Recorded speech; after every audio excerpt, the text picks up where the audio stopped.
What is up? Week 5, IDP, Shoot the Gap, Nate Markham, Jorge Edwards, Hollywood Titan, Mike Wohlert. Fellas, the gang's all back together. How we doing, Jorge? Man, I am doing great. I just want to say, out of all the podcasts here at Fantasy and Frames, this is, like, statistically speaking, the most downloaded, the most watched on YouTube, by far our most popular pod/show. So we should all be pretty proud of ourselves and the hard work we put into it. You're welcome. That's all I got to say. I was going to say, you're welcome. we should see the ratings skyrocket this week. Mike is back from his. That'll be interesting. hacienda. How many have I missed? 2. Yep. So Best I shows missed we've 2 had. weeks. So I've missed 2 weeks. So it'll be interesting to see what happens this week. Now that I'm back, because obviously I'm carrying this whole thing. The ratings jump, yeah. What's happened is anybody that's taken your advice on your plays and fades is now going to be wrong. They won't know what to do because typically they've just been fading Mike for the past about 65 weeks now worth of these plays and fades. It was the last year Hollywood. It became a joke, actually. Yeah. There's nothing Mike could do. It could have been the best matchup in the history of the world. Cleveland in a mud storm against whatever linebacker, and he'd have one tackle and nothing else, and it would have just it was interesting. But how are you, Hollywood? Mr. Top 5 Fantasy Pros consensus ranking. Good to know. Yep, exactly. Your little Taylor Swift "Shake It Off" reference. Is that what that was? Don't get him banned on Twitter for another 24 hours. Don't get him going. Oh, that's right. Death threats. Forgot. You provoked me, so that's on you, bro. You're older than him, Hollywood. You should know. You're better. supposed to know better. Exactly. As our second senior, which, by the way, I would like to, without doing any research, I'd like to announce and congratulate the Shoot the Gap podcast as being the oldest podcast in terms of years between the 4 hosts on average. So I don't know if that's actual or factual or truthful, but you know what? Someone else figure it out. Let us know. And if that's the case, we'll all get together and talk of yesteryear and how bad our joints hurt. So with that being said, let's jump into some joint injuries. Let's jump into some news. There's a bunch of it. Let's start off with Nick Vigil, which is interesting that we're going to go straight there because who the hell knows what's going on with Arizona. Mike, Nick Vigil misses this week. Let's say that this hamstring lingers. Mm-hmm. Do we see anything that would even recommend or provoke or initiate an Isaiah Simmons conversation whatsoever? No. There we go. No. I usually have FOMO on some guys, and he's not one of them. No. It's been so bad. It's like I don't know anybody. I don't remember too many that were 100% against Isaiah Simmons when he got drafted. Everybody seemed to be like, at least there was an iota of excitement just because what we could see could happen. But is what it is.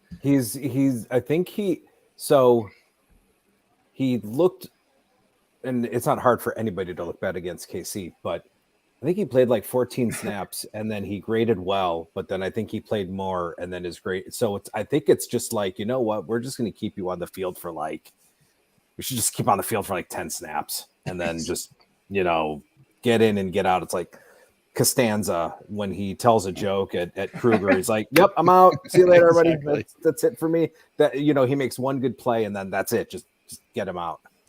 This last week was by far his best week, where he played nearly 95% of the snaps, got a whopping 6 tackles, PFF tackle grades. I don't have the other one pulled up, and was quasi-effective in coverage as far as he was around the ball when they dropped 2 of the passes. Is essentially I'm gonna give him a leg up and a high five. But let's move on.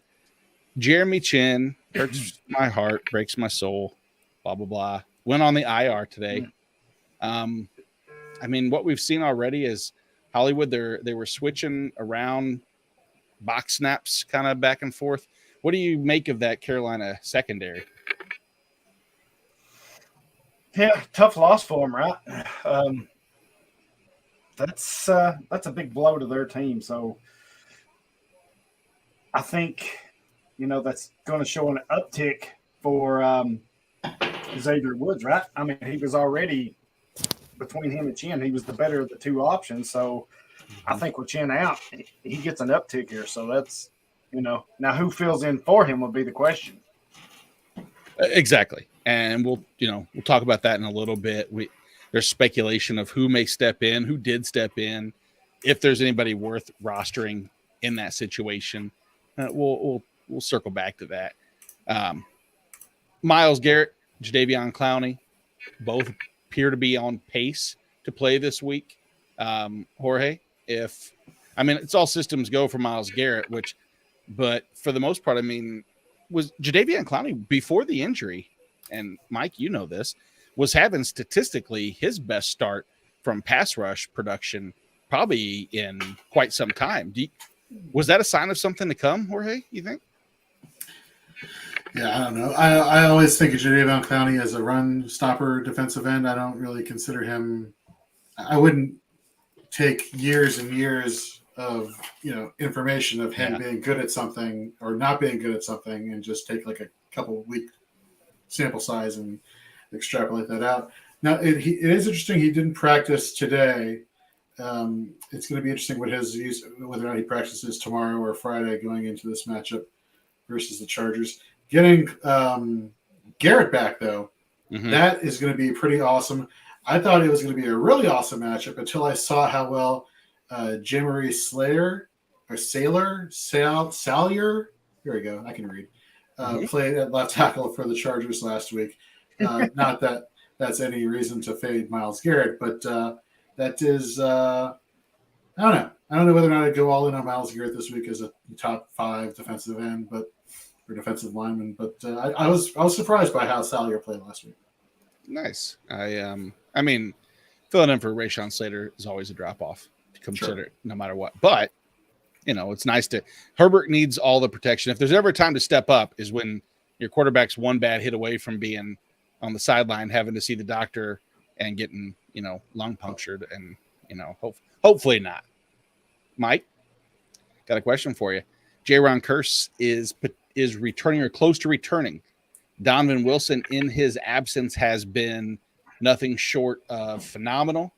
Is Donovan Wilson just going to go back to the bench? Are they going to try to find a way to get, snaps for both? What do you make of that backfield?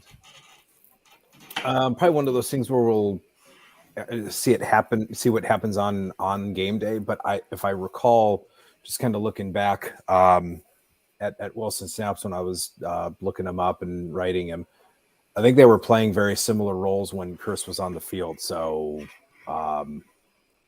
as of right now, I don't see Wilson's role changing too much. So the only thing really different, obviously, is Kearse probably calling the plays again. But in terms of what I foresee Wilson, probably similar roles to what they were doing when they were on the field together. Yeah.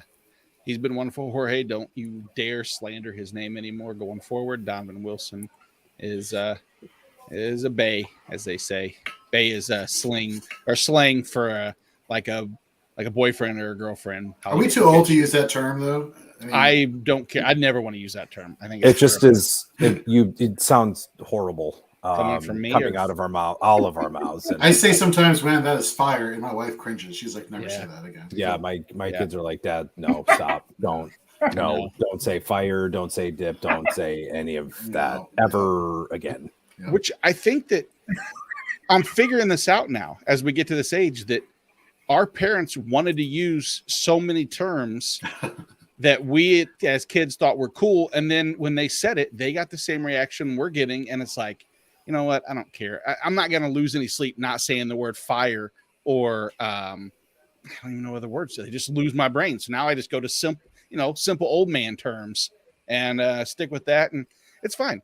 I'll tell you, here's a term, disappointing. And that describes Randy Gregory's visit to the IR, because Randy Gregory was phenomenal from the weeks that they had him, going at Denver. I have a question. I don't know this answer. Maybe you guys do. I really want it to be Nick Benito that steps in and get some action. But I don't think he's earned it, and I don't think the Denver staff wants him to. Show of hands, does anybody have an idea of realistically, is there anything positive to take from this Denver situation with Randy Gregory going on the IR? No. I don't think anybody does. That's the thing. I haven't heard any single person with a solid answer or solid feedback towards that. So until then, we're going to take Mike's advice and just watch and see what happens. As the doctor says to the amputee, I'm stumped. Wow. That's good. I don't have a segue from that to concussion jokes, unfortunately. But you would have to be concussed to pull out that dad joke right there. Yes, you would. Outlaw, Adrian Amos, Denzel Perryman, and Shaq Leonard. Adrian Amos, I think, looks like there's a better chance that he'll play. Shaq Leonard's been ruled out already for Thursday night. And Denzel Perryman is still really leaning towards that questionable, doubtful tag. Let's start with Adrian Amos in Green Bay. Let's not. Let's pass that because I don't think there's anything. Rudy Ford? What? No. I'm kidding. I'm kidding. Someone wants to go for it, but I think, Shaq Leonard obviously opens the door. Did there are situations it's okay to just, I don't want any piece of that. Like with Myles Garrett being out and Jadeveon Clowney being out. It's like, oh, who's the Browns edge rusher? That's right. The correct answer is just nobody and move on. It's okay. We don't need everybody. Correct. It's the difference between some offense. If your top 3 receivers are out, the next receiver up will be a hot item and it will be rostered by somebody because they don't have to be involved, but there's a great chance. The backup safety in Buffalo behind Poyer and Micah Hyde, when both of them were dinged up, was irrelevant. It really kind of was. It just was, it is what it is. Like but I Mike do want to know Boone on offense this week? Maybe. I mean, we're going to see a lot of Mike Boone. We're going to see a ton of these waiver wire blowups. It'll be Melvin Gordon. He'll get out of the doghouse and get 22 carries for 120 or something stupid like that. Zaire Franklin, 15 tackles last week. Thank you, Hollywood. Thanks, Hollywood. We're not going to get some chat from outside. Our Frankie Louvu fan club's not going to be here with us yet. Give it time, though. They'll start showing up. That's what you missed, Mike. We've now started our own Frankie Louvu, Lumumbashi fan club, and it's going hot and heavy right now. Zaire Franklin fan club would be going hot and heavy as well. Great game last week. Did anybody you think anybody actually dropped him that rostered him like hastily? Possibly. I think what was really interesting is Okereke was benched. Yeah. It was Leonard. It was Leonard, Speed, and Zaire that got the playing time. Speed got over Okereke, and Zaire continued to call the plays even with Leonard on the field. Yes. So I think Zaire is probably safe regardless at this point. Mm-hmm. Okereke, he only played because Leonard got hurt, concussed. Yeah, broken nose too, by the way, if you saw that. Friendly fire on that situation, what a shitty way to come back from there. But what about Denzel Perryman? So we were talking a little bit beforehand. We know that now with Blake Martinez being in the fold. Mm-hmm. Does Blake Martinez, do you like that landing spot? Yeah. I don't. I hate it. I don't know. I don't know. I had my hopes up for Baltimore and a few other spots, and we talked about it before the season. We had so many. Hollywood, let's start with you. Why do you like it so much? Do you like it for what aspect, I guess, exactly? Yeah. What do you like about it?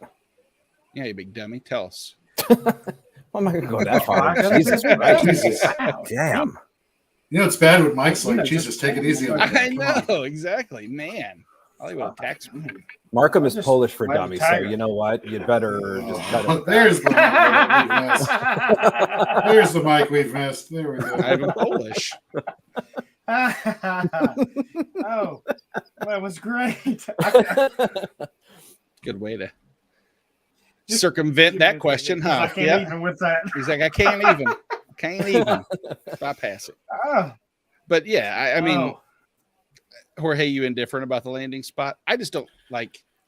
I feel like it's a mess. Yeah, it's like it's going to be the Perriman, Brown Martinez rotation because they're not taking Diablo out of his role. I don't think he's been playing too well for them to just say, "Hey, we're going to sub you in here with Blake Martinez." So it's a bit of a conundrum. It really here. kills Brown's value, I think. I mean, it just destroys him really. Yeah. And if Perryman's not healthy, then there you go. It's Martinez and Diablo, right? So, and if that's the case, I'm all in because we know what Martinez can do fantasy wise. If he's healthy and on the field, 150 tackle guy season. And I don't know. I got to think. We'll have to see if the relationship between Graham and Martinez plays out over Jayon Brown because Brown hasn't played awful. Coverage is an issue, but they're not Darrelle Revis. So that is, and then I'm thinking why, you got continuity. So I don't see them changing the play calling responsibilities midway through the season, but a couple of weeks from now, who knows what can happen. I as of right now for this week, I think Diablo is safe and Martinez and Brown are probably going to be in on. I mean, there are three. Are they? I don't even know what they are. If they're a 3-4-4-3, but if there's three linebackers on the field, will be those three. And I think Martinez will come off and Brown will be on. I don't know. I just know that I'm not. I don't have. That if I'm a Diablo owner, I think I'm holding right now. I'm with Mike. I think that's exactly what happens. Martinez is first two downs, maybe Brown on third down. But if Martinez can come in and play right away, I mean, if he comes in and does a good job right away, then they may be willing to say, Brown, you just sit down because there's a reason Tennessee let him go. So, what were you saying, Jorge? I was adding to this conversation that the fighting chicken still lives. Yeah, which is, I mean, he picked to go there because it's his third stint with Patrick Graham. So you have Green Bay, the Giants, and then now. And I second or third or fourth the sentiment, run stopping downs. I think he'll definitely be on the field. Coverage, he might take a seat, but that in itself kind of worries me because which division is he playing in? Playing in the AFC West, which is, without looking at it, this is called flying by the seat of my pants. I'm guessing they're probably one of the most pass heavy divisions in all of football. I would believe that based off of the teams that are in it. It's certainly been one of the more disappointing divisions. Yeah. I mean, besides Chiefs, that's been pretty exciting. Minus the Colts. Chiefs still suck. Thank you very much. Moving right on. Let's go to here. Here's one that will make you feel happy, Mike. No. This is don't even put that on. No, don't even put his favorite rookie. Yeah, he spoke so glowingly of him coming out of the draft. I know. Yep. Don't even put injuries on me. Don't even put that evil on me, Ricky Bobby. I won't. Are we switching from the other guys to now Talladega Nights this point of the season? No, not this. Well, that just set up too perfect right now. It was. You have to take the low-hanging fruit when they present themselves. Lewis Seen, compound fracture, out for the season. Speedy recovery. Lewis, we hope you the best. Wish you the best, etc. Your soul. Continue. Yeah, Mika Fitzpatrick missed practice today with that knee injury, something to pay attention to in that particular matchup.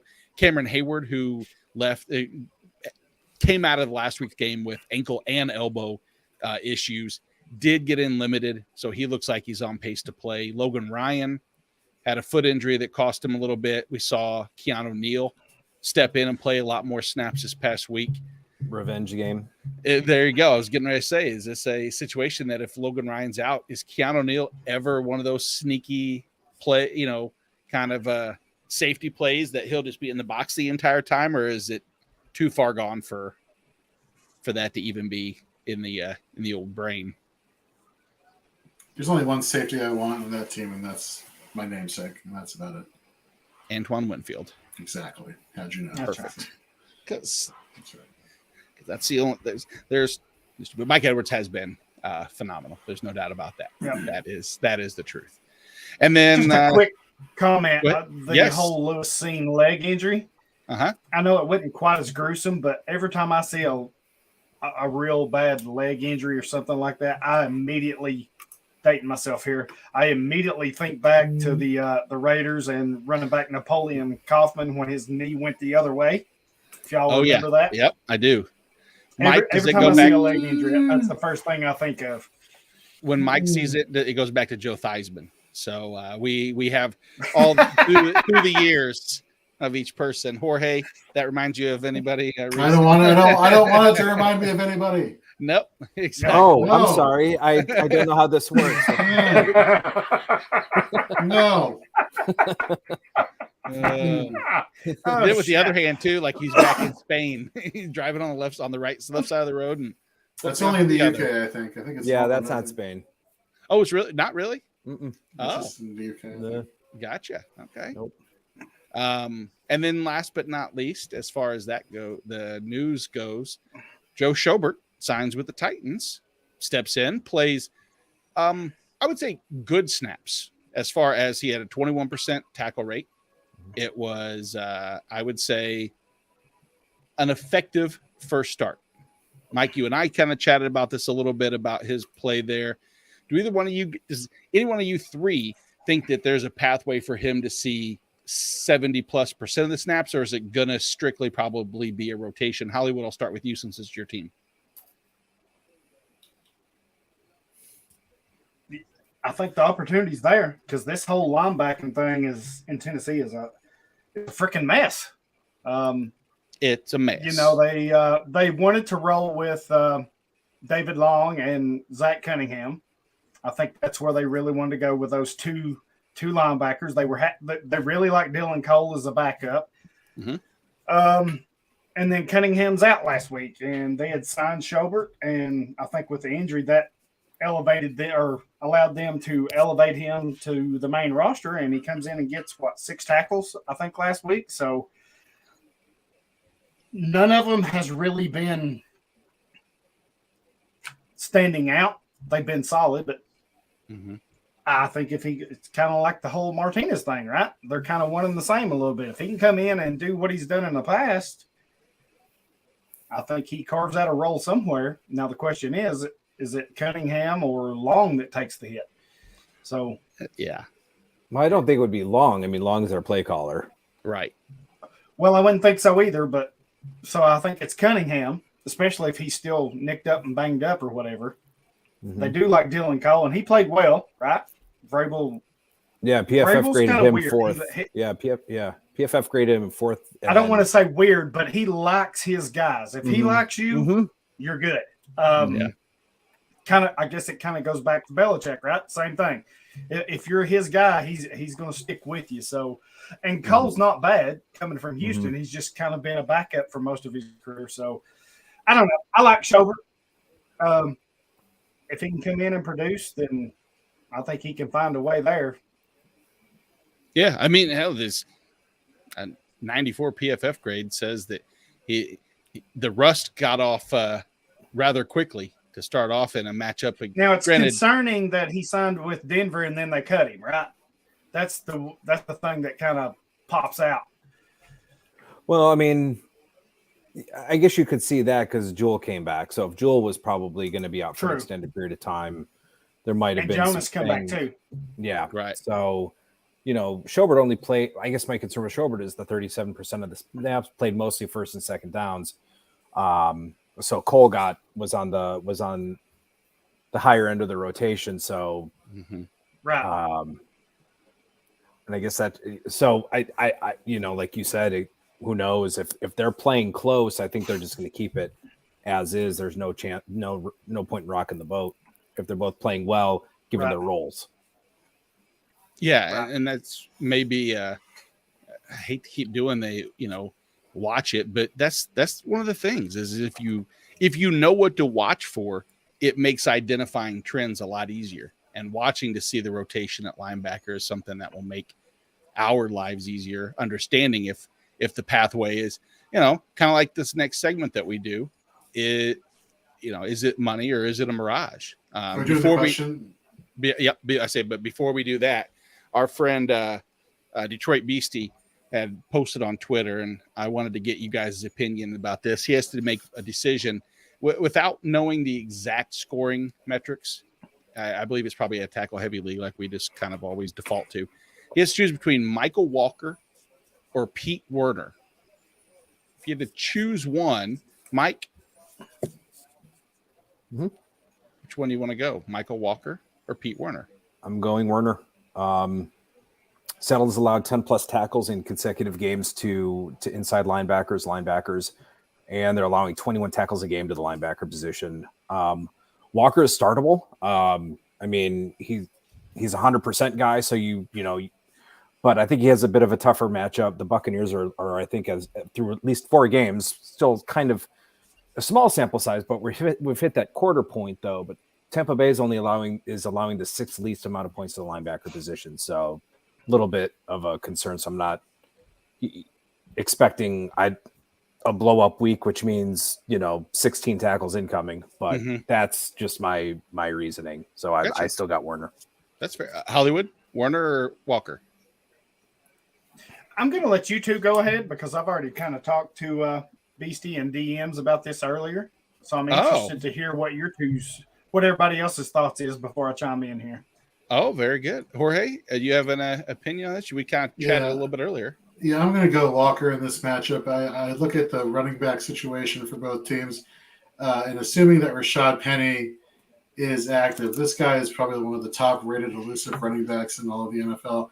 I have a little bit of a hesitation for having a run-stopping linebacker trying to go after one of the most elusive running backs in the NFL, whereas Leonard Fournette just seems like a lumbering guy who just keeps coming at you, and that's more conducive to a run-stopping linebacker. So I'm going to go Walker here.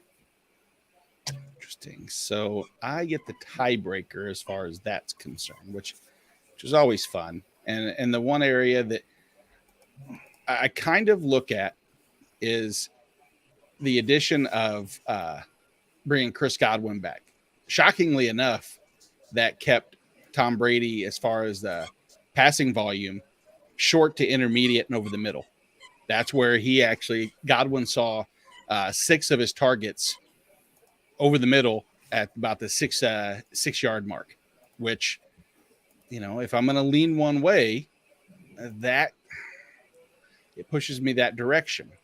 So, gosh, I'm trying to think if there's any, because they're both going to be, what do we think the separation in points between Walker and Werner will be? I have them ranked within 2 spots of each other, which is usually about a half a point separation. I think let's throw another wrinkle in there. Would you have Demario Davis ranked higher than Walker? I would, just because of his coverage abilities. Yeah. Again, this is if Penny is healthy, because he did. I think he was limited in practice today. Man, Warner's been so good lately. I know. I have a hard time going against him, but I think that I'm just going to go with the tackles, and I think that I see Walker out tackling him. It's good. What a great problem to have. Isn't that nice when you have studs like that the choice, and it's probably his number. What is that? If that's a 3 linebacker 4 set, that could be his LB3 that he's starting. Hollywood, tell us about your interaction with him. What it said, what you do. So it sounds like y'all are talking this week, I guess, a little bit forecasting ahead, but he was asking me for rest of the season. But for this week, he was asking me in DMs rest of the season. When he asked that, I had just finished up my rankings for the expert thing on Fantasy Pros that we do. And what a coincidence. I've got them back to back this week. I've got Warner at 24, Walker at 25. I have Davis ahead of both of them. To kind of answer Jorge's question, I've got Davis way ahead of, well, I won't say way ahead, but I've got Davis at 16, so he's quite a bit ahead of him. For me, I thought this was really close, and that's why my rankings show this, but I think it's this close for the rest of the year too, because I think Walker's for me, I think he's a little bit better in coverage than what Werner is, but I think Werner has a little bit more pass rush opportunities for him. I mean, if you can grab them both, you grab them both, I think, in Dynasty, right? But for this week, I think I lean Werner. It's so close. The matchup, Seattle versus Tampa Bay, I think Werner has a better game this week. That's just kind of where I was at with it. But long term, that's fair. I mean, it's so close for me anyway. Maybe y'all disagree, but long term, I have Warner over Walker because, I mean, I don't more muddy situation when Deion Jones returns. What they're going to do with him, I have no clue. I mean, I just don't think Deion Jones stays there. I don't either, but until I know otherwise, I have to use the information we have to make a decision, and that is the unknown aspect. But, and here's a couple of the unknowns. Here's a couple of knowns, actually. Number one, we know that Chase Young, who was possible to come off the IR, won't. So he's definitely not ready. Deion Jones, the aforementioned, coming back, doesn't appear to be necessarily ready yet, but what the impact on others will have, we'll save that for a later day. And then Christian Harris does seem to be close to coming back. Anybody have any impact? I mean, does that impact or move the needle for anybody from the rest of the linebacker core there in Houston? Mike, does that change anything with your opinion? Without seeing an actual play, Harris, I think, returned to practice. So he did return to practice. I mean, it would probably impact whoever really the third linebacker is. Lovie Smith just seems hell-bent on running out Kirksey and Grugier Hill. So, from a third linebacker, that's where it'll muddy. So really, I think right now, for redraft, I think I don't see him having much of an impact yet. Gotcha. And last but not least, David Ojabo, doubtful probably for another couple weeks. That Achilles injuries are always tough to come back from, not knowing exactly what the recovery is, and I don't think they're going to push him. The obvious addition of JPP negates the super need. But I love David Ojabo. I think going forward from a dynasty perspective, I think he's going to be somebody that's going to be impactful down the road. But let's talk about impact this week going forward.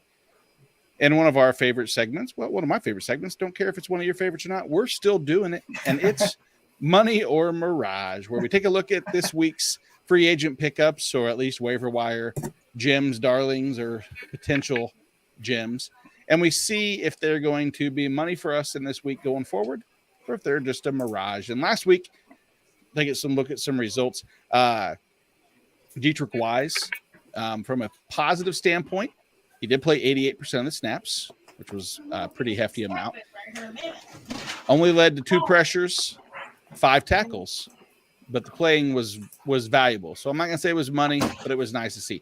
Josie Jewell was definitely money. 7 solos, 7 assists, 14 tackles on the week. Great job by Josie Jewell. Donovan Wilson, another money. DB 17 finish on the week. And Jacob Phillips was kind of 50-50. He played 100% of the snaps. He had 7 tackles and a QB hit, but didn't finish like as an LB 1, 2, or 3. But serviceable. Again, he's on the field. He's around the ball, and it's for a free agent pickup in some of these weekly fill-ins. I think that he's serviceable, especially until anything else pans out. So this week we start with a defensive end, defensive tackle, whatever position he might play, which is all of them, it sounds like. Danico Autry. Mike, money, mirage? I think Danico's mucho dinero. He's one of those guys with a high pressure rate, just hadn't gotten the sack. So you saw there's some progression there. Had a pretty big game against a pretty solid offensive line against Indy. I think Titans usually are going to run mostly their sub packages. So I think for this week, that should have Autry lining up over Trey Turner's shoulder, and Turner has been responsible for sacks in consecutive games and is coming off a 27 pass blocking grade from PFF. So I think Autry has another pretty good matchup this week. So I think he is money, and he may or may not know it. Oh, I like that. I'll double down on that also because Turner's also out, I believe, this week. So, right? So now you have the third he's banged up. There's not a designation that he's out or anything, I don't think yet, right? Or is he out? You know better than I do. From what I was hearing, he's going to be not playing this week, and they're anticipating somebody else filling in. Oh, nice. That's which, I mean, that whole line is in shambles, right, guys? I mean, I want to start as many pieces as possible. I just pulled up something that said he's been cleared from the injury report. Okay. Good. Still a horrible matchup. Yeah, exactly. I think if I'm Trey Turner, I'm like, hey, can you put me back on the injury report? Yeah. Oh. I mean, that's their third. I mean, they have 2 of the 5 starters basically banged up or missing. Turner's been hurt, so that's never a good sign, especially when you have a person that can move like Danico Autry. He's not exactly an easy matchup, to say the least. Jorge, so you say money as well. Hollywood? Money where your mouth is. It's your homeboy. Yes. Yep. Daddy Fat Sacks. He's a money play this week. Balled out last week in a revenge game against Indy. 4 tackles, 2 sacks, a TFL, forced fumble, and like everybody's already said, super favorable matchup this week against Washington. I don't really think it matters if it's Turner or whoever else they got. It's for this week. That's the play right there. Absolutely. Commanders, league high, 17 sacks, second most pressures allowed per PFF. Fun fact on Danico Autry, for starters, he has the 18th best pass rushing productivity grade, which is a PFF grade for, pass rushing productivity. And the 16 pressures that he had leads to a 14% pressure rate, which is low-ish, but not really. For a person who's being asked to play, inside a little bit more, they moved him outside. 14% a good number. 14% is a good number. I think so. I think so. Number. I mean, when you compare it to on the list, it might not be in that top, overall, but I'm more than happy of that, especially like we said with Turner. If they slide him outside to Cosme or to Leno, if Cosme plays, it's just pieces all over. Rashad Weaver, a potential okay play for you guys there too. If you have, if he big play, yeah.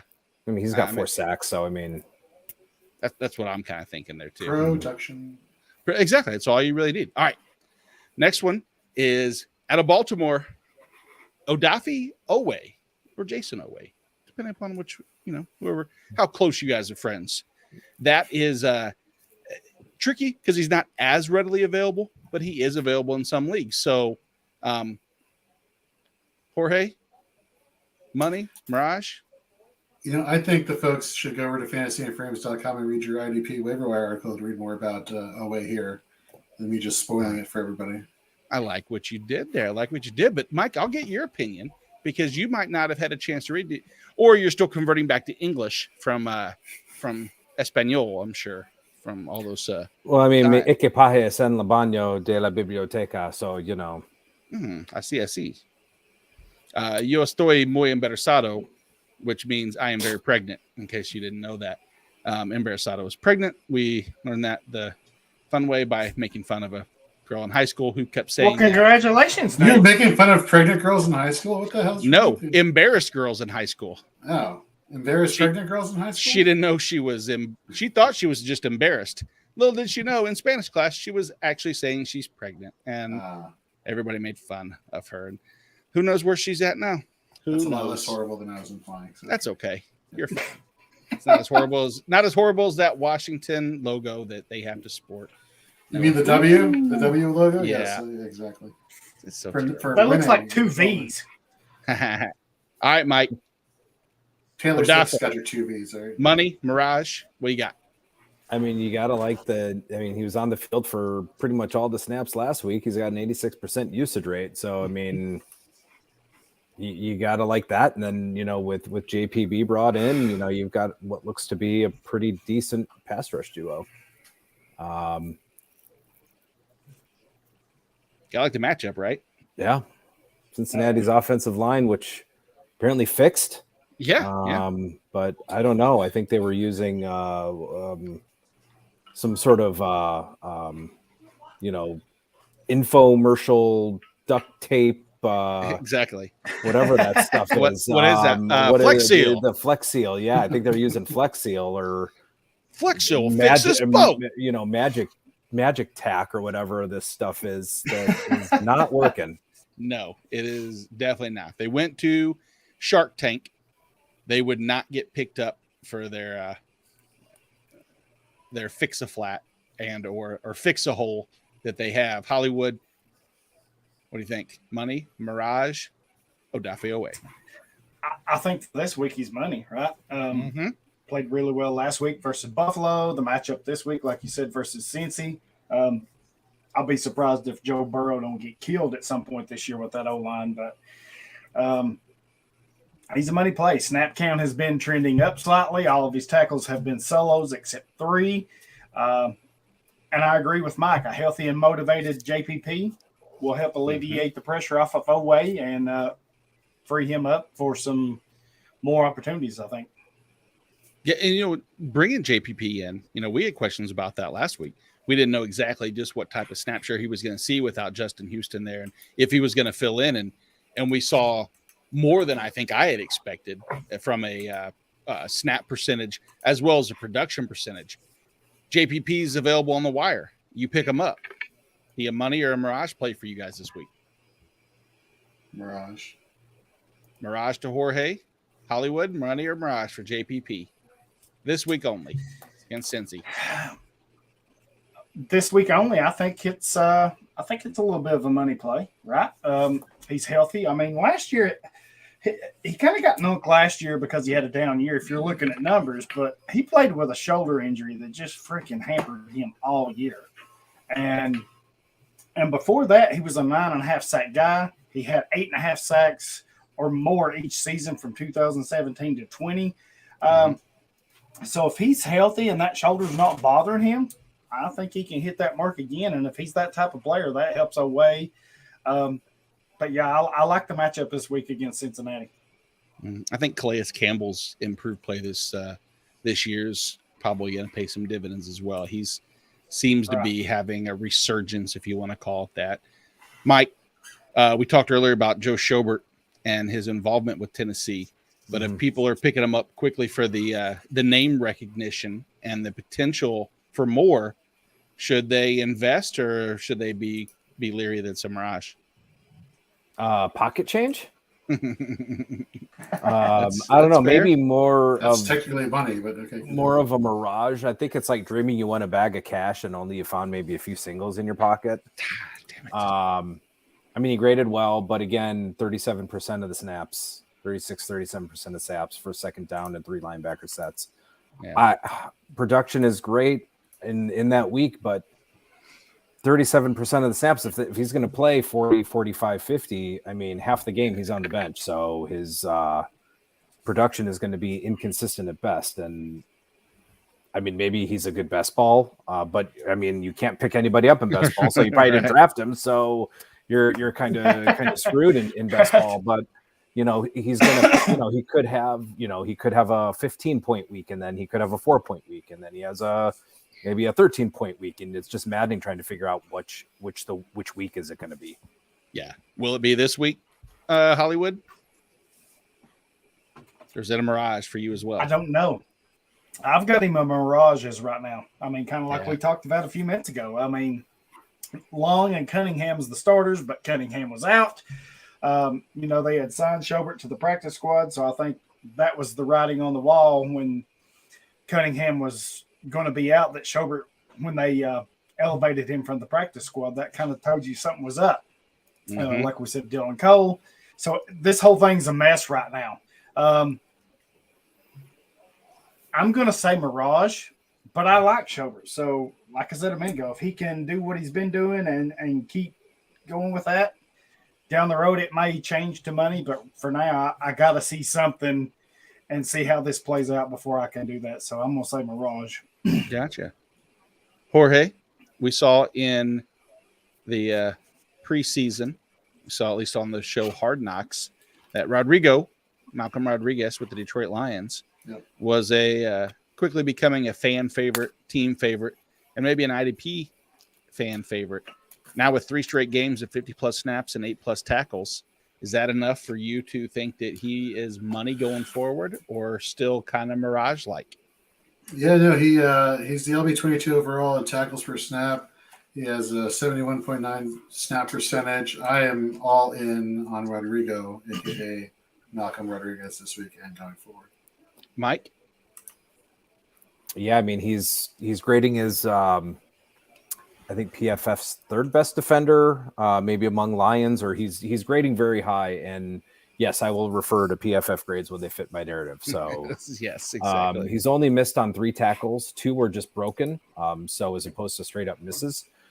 Week 1, he was at 60% of the snaps, and now he's been 70% or more for 3 straight, 75% or more for the consecutive weeks. So I think he has a 17% tackle rate. I mean, just please give him more snaps and less Alex Enzalone, please. Mm-hmm. Sean, hey, I like Sean brings one up. DeMar Hamlin, money or Mirage? Anybody? I don't have DeMar Hamlin anymore. I didn't even, I gotta tell you, you would think that having 50+ different teams, he would be, on one of them. But I guess the question really is going to come down to playing time there, of course. What expected playing time? What do you guys think? Is it going to be is there a full-time role in his future? Or is it going to be kind of in and out, McDermott? I mean, he's got back-to-back weeks of 100% of the snaps. If he's filling in for Hyde, but So in week 3 he had 4 tackles, and then last week he had 8 tackles. In week 3 it was 43 total snaps, so probably not too many opportunities there. I guess you can say I've got a side eye, but not anyone that if someone was to grab him, I wouldn't be like, crap. So my question is there anybody on his heels that would take the job away? Because last week we saw him with the decent tackle volume, but we also saw that he had 4 missed tackles, constituting a 36+% missed tackle rate. And an easy way to not see the field is to not make tackles. But I don't know if there's anybody that's even challenging him for snaps. So I think we talked earlier when we said, hey, you don't have to play everybody. And I kind of alluded to Buffalo's secondary as a play that I just might avoid altogether. I'm saying a Mirage myself, but again, in some certain deep leagues, I could understand finding a person that's going to play 100% of the snaps. And,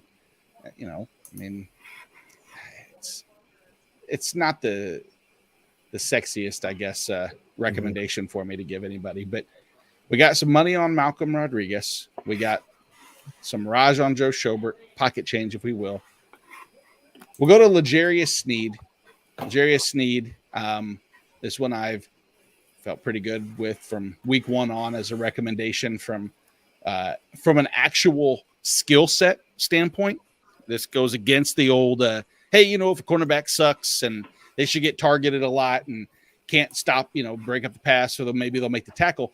Well, L'Jarius Sneed has been asked to do a lot of things and do a lot of things well. His blitz packages that he's part of and the way that I'd say Spags is utilizing Sneed, he's coming just across easy. And his opportunities to get to the quarterback have been, just, I say simple. I don't know if that's the sign of things to come, but what do you guys think? Money and Mirage, Hollywood? Oh, straight money. Straight money. Straight cash. Straight cash, homie. He's the top scoring cornerback, and by a pretty decent margin in a lot of leagues. Averaging 8 tackles a game, 1 interception per game, and has 1 sack in 3 of the 4 games played. And that's the caveat, right? You're loving how they use him as a blitzer as a blitzer off the corner, and I see that continuing. It kind of gives me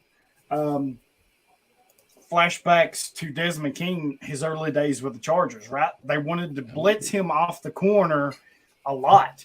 And in that, Logan Ryan with Tennessee, same thing. Get him in, blitz him off the corner or off from that outside, and there's a big role there. So if they continue to do that with him, yeah, that's the separator for him. I mean, he's a good tackler. Clearly he can pick interceptions or whatever, but it's that added pass rush or his use as a blitzer that's separating him right now. Yeah. If you can give me a defensive back that is first in pressures, first in sacks, first in solo tackles, and first in forced fumbles, that seems like a recipe for a pretty decent play. So hopefully all of you guys listening have L'Jarius Sneed queued up on your team, or you're playing me and I have him going against you. And if that's the case, sorry, second. Talked earlier about Carolina. I bring up a name only because, again, it's filling in for an injured Jeremy Chin who had shown success. Is Miles Hartsfield anybody to even consider? Show of hands, anybody have anything on Miles Hartsfield? He's a player. Sounds like a cheese company. He's cheese company. Hartsfield Cheese Company. 2 thumbs down. There is a character in a Stephen King book. I think that's a Miles something similar. Rings a bell. I am excellent at this hosting duties, by the way. If you don't know stories, just bullshit your way through. I'm not going to bullshit my way through a Detroit secondary with the loss of Tracy Walker. Deshaun Elliott has really stepped up at his place. Hollywood, Deshaun Elliott. Yeah. Cash money. Money.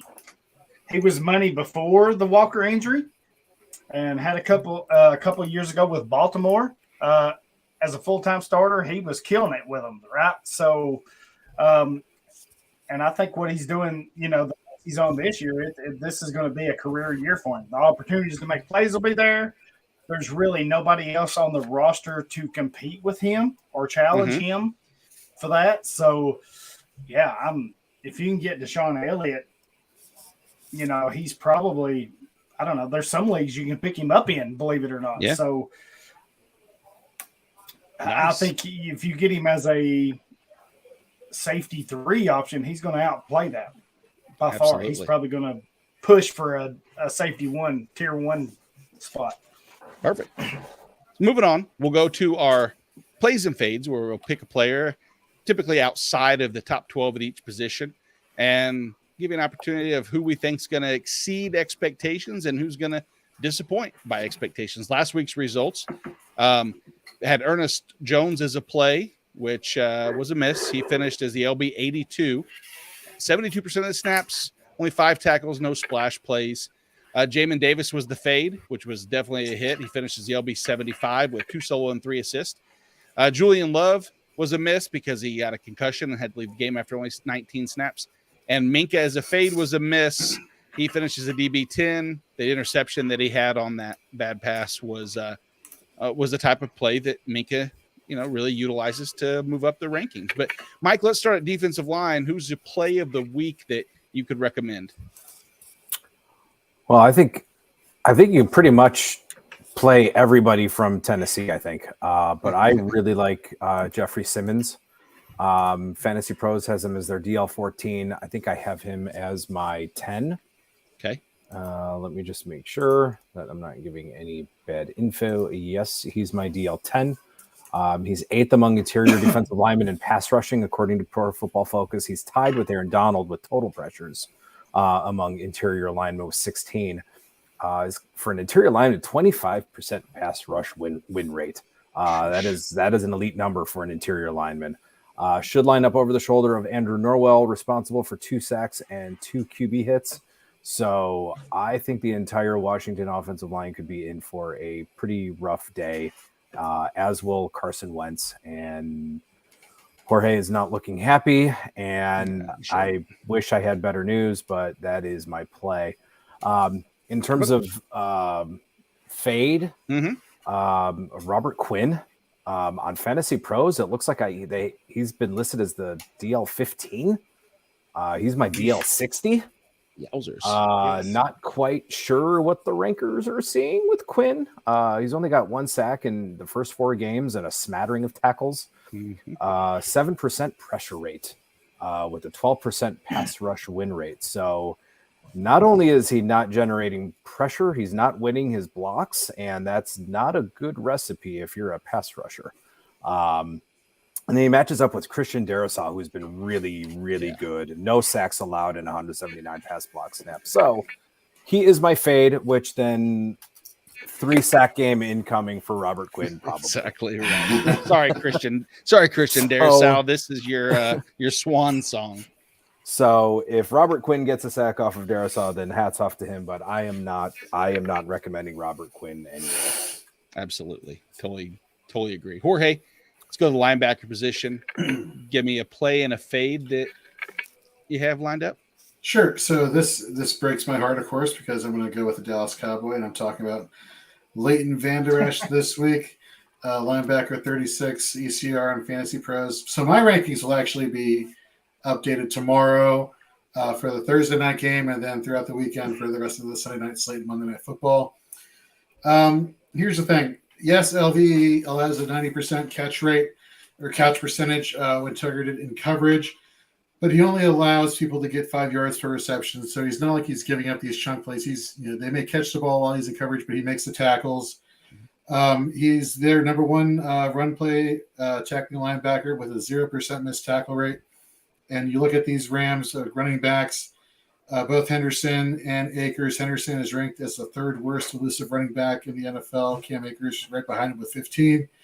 Look, as much as Micah Parsons is playing closer to the line of scrimmage and rushing the passer, Vander Esch is slowly climbing up there as somebody that you could potentially insert into your LB3 spot.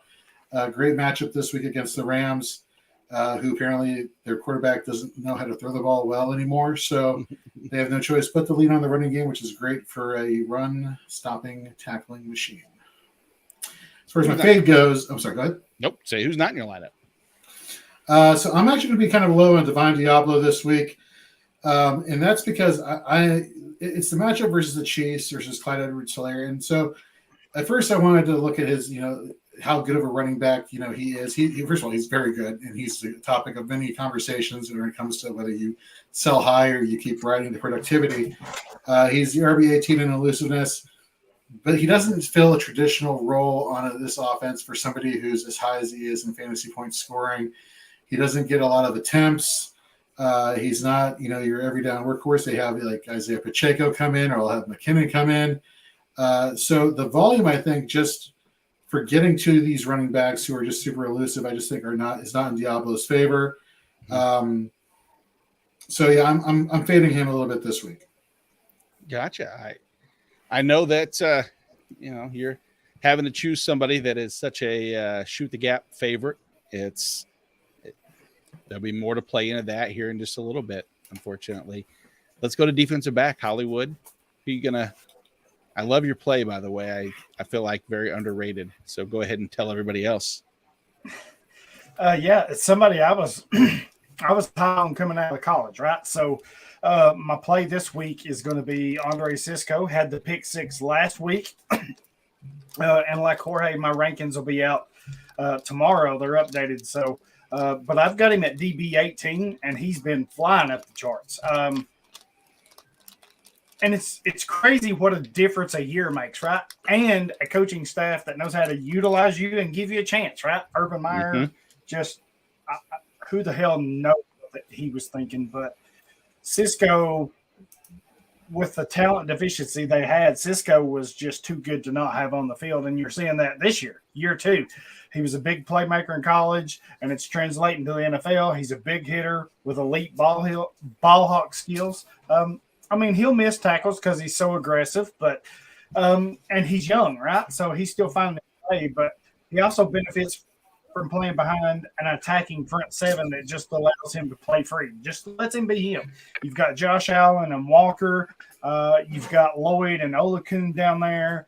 So, you know, they're not relying on him to be that big stud, and he can just play free back there and go get it. So,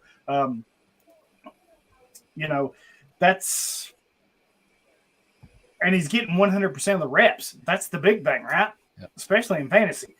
He's getting every single rep, so the numbers are there. And he's playing Houston this week, and Houston's not one of the better teams in the league, so the matchup is there. For my fade, Kyle Duggar, and I'm at loss. I don't even really know. I've got him as my DB 30 this week, and I feel like I could move him down even further, to be honest. Yeah. He's only playing 58% of the snaps, and he missed week 3.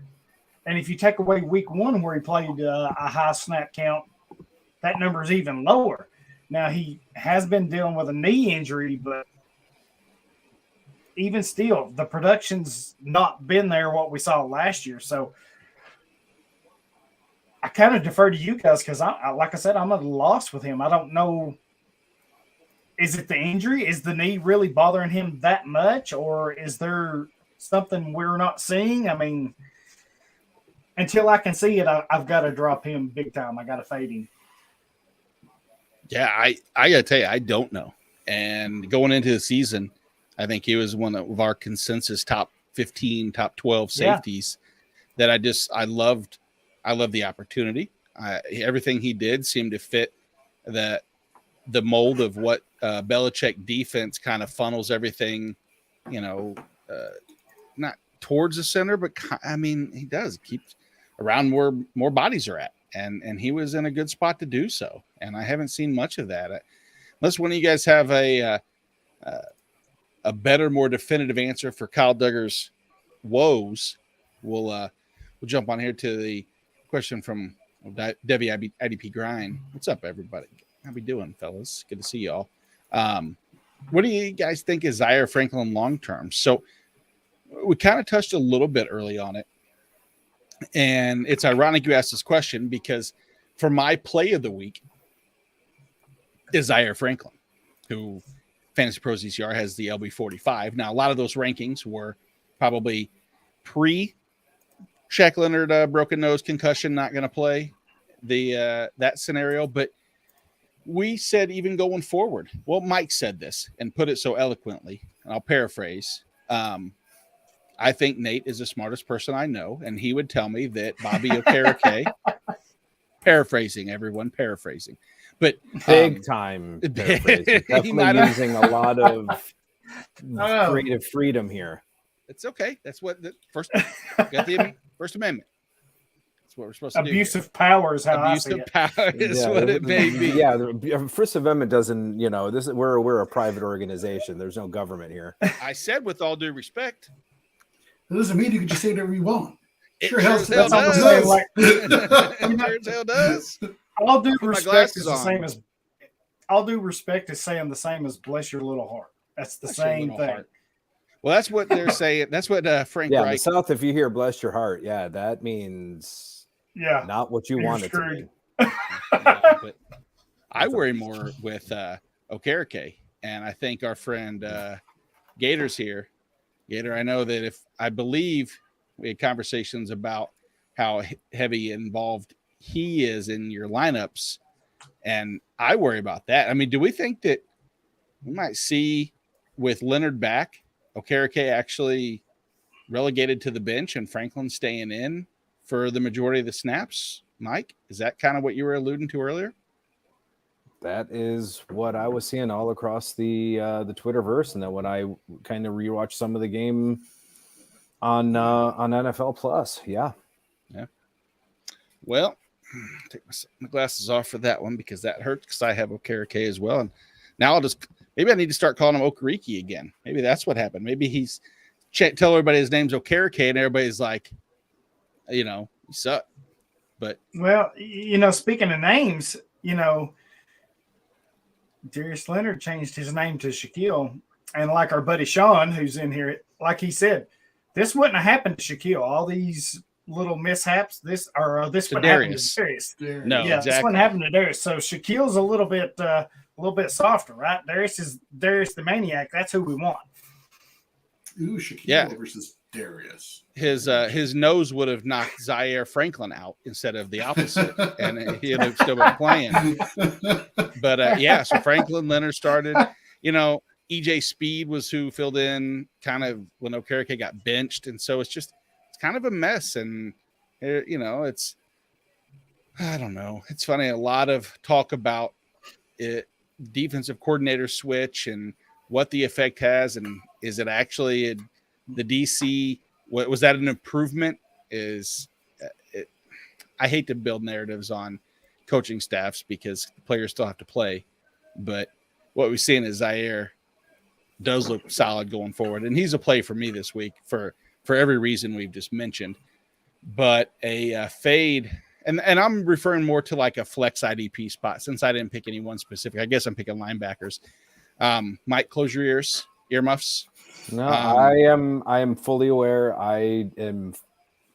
He read the show. What you're about to say, and I watched the game, so I am not naive as to what's going on. I know. It's just what I hate is for the first time, no matter what, usually it's indicative of poor play. As long as you give me 100% of the snaps, Cody Barton is who my fade is. If he wants to miss a tackler with his back to him and look surprised, and some of those plays we all saw, the pirouette, exactly, and taking bad routes to the ball, if he still plays snaps, I was comfortable that he was going to walk into 8+ tackles a week.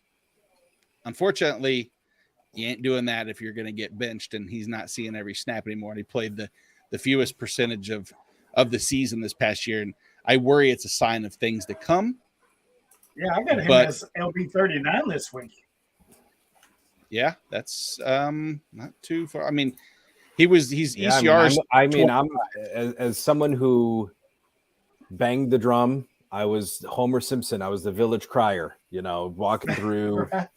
And I have him as my LB 36 this week. So I'm not. Oh, so we're close then, yeah. I'm not trying to let my bias shine through, and I'm. If I have better options, I might look to them. I'm hoping it was just a 1 week thing. Like, hey, get your head out of your A, and maybe we go through. But so Gator wants to apologize because he was being a big jerk and came in and just wanted to come and talk trash to me, which I welcome. If that means we get it, we get to see that little eye dot thing up there that says we have another viewer, even if it's giving me the mean eye. Dirty eye, or whatever the hell you call it, the wandering eye. That reference. That from yeah. All right, different movies. We should do a movie podcast. You're talking about role models. Role models, yes, that's exactly what it is. So, Devi, I saw the question from Devi about who's the other. You know what? I mean, Jordan Brooks is it. There's just don't even worry about it. Exactly. Don't even worry about it. If Barton's not going to get 100% of the snaps, just don't even. I'm not even. There's not going to be a true 3-down guy, and they're probably going to be rotating between a couple of guys. So I'm not even. That's and Gator J says he forgot to say hello, but he hates this hat, so I'm going to give him a close up right here because he loves it. He loves it. I don't like it, but whatever. Who cares? Well, nobody cares what you like. I know exactly. You know what I like? Pack of a sack lunch. Was you in the top 5 this week? Oh my gosh. No, I was not. I was barely in the top 20. My week sucked really bad. I'm not even going to ask Jorge. It doesn't even matter. I was 11, asshole. What are you off my back, all right? Oh yeah, I love you, boss man. Love you. That's why I'm keeping quiet over here. I'm just saying nothing. I have to, gracefully see myself out. like our picks last week, me and Jorge decided we were going to take the jump on the Washington Commanders offensive line and go with Micah Parsons and Dorrance Armstrong. Neither one got a hit. Both, I mean, they had, I think, 9 pressures combined, but no sacks. Hollywood, on the other hand, took Kwity Paye and got a sack. Kwity paid off for him. Hollywood, since you won last week, you get a start this week. Who's your sack lunch? Yeah, so I'm going to go right back to the well, right? If it ain't broke, don't fix it. So I'm going to take Jonathan Allen. I know he's a defensive tackle, but that Titans offensive line is, it's average at best, and they're without Taylor Lewan, right? So Allen leads Washington in TFLs with 7. He's second on the team in sacks, along with Deron Payne. Tennessee has allowed Ryan Tannehill to be sacked 7 times so far this season, which is a 6.5% rate on pass attempts. So when he's dropping back to pass, teams are getting to him, right? And they faced Buffalo. They faced, just last week, I forget. But I don't know that they've faced a defensive front this good, and that's even without Chase Young. And I don't know that they'll face a defensive front for better going forward this year. So, if I'm banking on somebody to get a sack, it's going to be Jonathan Allen. I think he's the dude. He's basically the equivalent for Washington. He's the equivalent of Aaron Donald for the Rams, just our Simmons for Tennessee. That offensive line for Tennessee's they got some issues. So, I'm all in on some Jonathan Allen right now. Jorge, how about you, buddy? So this may or may not be a low-hanging fruit, but I'm going to go with Quinnen Williams. This guy is one of the few interior defensive linemen that just happens to just produce sacks and produce in fantasy. Has a win rate of 13.5% going against an interior Miami Dolphins team or line that's just garbage. And that's maybe too strong a word. Not up to snuff to handle Quinnen Williams this week. So I'll guarantee he gets a sack for you. Well, like guarantees. Mike, who are you going to guarantee this week? So you don't need to count this one, but Nick Bosa is an obvious choice. I mean, good luck, Ike Mekwonu. Yep. Have fun this weekend. But I believe in Montez, and I'm not sweating him out this week. Wow. Minus his week 3 dud against Philly, good. He's producing a solid pressure rate. He's he's had a high pressure rate. He hasn't led to sacks. In weeks 1 and 2, he was around 11% and had a 23% win rate. So in weeks 1 and 2, he had 8 total pressures. Obviously, week 3, he had a dud, 0s across the board, big goose eggs. Week 4, 17.4% pressure rate and 30% win rate. So he's getting solid pressure. He's beating his blocks. So there's more to it. I think a multi-sack is coming this week. And judging by this Washington-Tennessee game, using my math and calculating, there's probably going to be 2,138 sacks this week. So that's about where I have 2,138 sacks. That's where I'm putting the over/under at. I'm just doing the picture of the Zach Galifianakis where he's looking and it's going, or is that the John C. Riley one, whichever one, where he's looking and That's John C. Riley. Yep. There's 2 different ones. So I think there's one with Galifianakis where the numbers are moving all the way around from the hangover. Yeah, exactly. Yeah. But going back to your Nick Bosa, yes, that's dude. Last week, I don't know how a defensive grades through PFF work exclusively, but a 91.6 defensive grade is somehow too low when he has 14 pressures on 45 pass rush snaps. PFF graded 2 sacks, the 9 hurries. Granted, the 1 tackle is probably why, because you don't count tackles if you're just absolutely in the backfield behind everything and they're just freaking out and leaving everything for Dre Greenlaw to scoop up. But what a beast! There's a history here between Bosa and Baker, so that's also the flag planting. There's also some history here too. So this is going to be a fun one to watch. Yeah, fun for San Francisco fans. Maybe not so much fun for Baker Mayfield and Carolina Panthers fans. I know, boo-hoo. I think they'll get over it. He needs to watch some pass rush drills, and apparently he doesn't know where to find any or what to do with pass rush or pass defended drills. He doesn't know what to do with those. So I don't know. Good luck to him. That's exactly right. Everybody wants to take low-hanging fruit, but remember, guys, we can only pick the person one time total. So you might as well take this. You don't get extra bonus points for taking the defensive line 65 that might happen to squeak out a sack.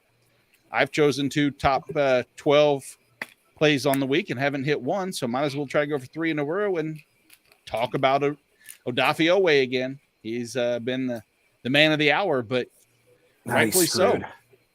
I know. Him. Sorry, but I'll call him Jason.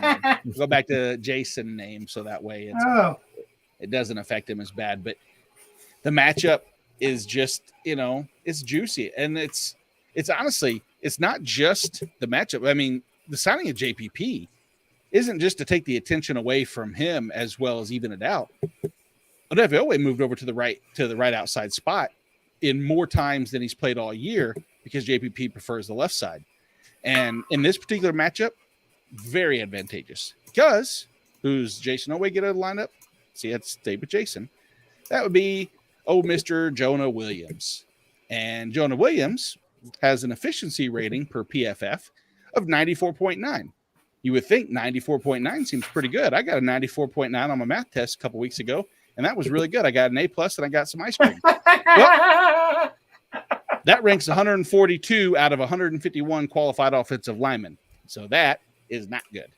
That is why Odafe Owe or Jason will get a sack. And that concludes Week 5's Shoot the Gap episode. So for Jorge Edwards, Hollywood Titan, Mike Wohlert, and myself, we bid you adieu, but please don't forget to comment, subscribe, hit us up at our socials. Join us as always with our friends that have, guys, by the way, Sean, Gator, Debbie, every week you guys join us, and it means the absolute world to us. And I love it. Can't wait to see you guys next week. So we'll see you all later. Have a good one.